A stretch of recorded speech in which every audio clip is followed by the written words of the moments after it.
Në botën reale në cilën na jetojmë dhe e merret si logjike, për mu e thash, do të thotë nuk është nevoja ta përsëris, falet, sepse falja është shumë e shenjtë. Megjithatë, falet për momentin që e don me gjithë zemër për të mos u përsërit më.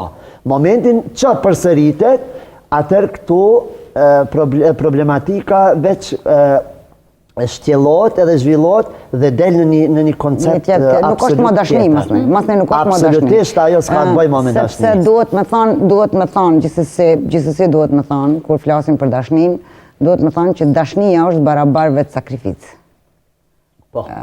Dashnia është vetë sakrificë. Vetmja dashni e sigurt në këtë botë është nëna ndaj fëmijët. Shumë e saktë. Se është vetë sakrifik. Shumë e saktë. Sa ma vetë sakrifikuese tjetë dashnia, aq që ma e thellë është. Kështu që nuk e di, nuk mundën mi trajtu ti edhe konceptet e tua, më falë tash se po të etiketoj me ti, po ti përfaqëson një mindset të grave në përgjithësi.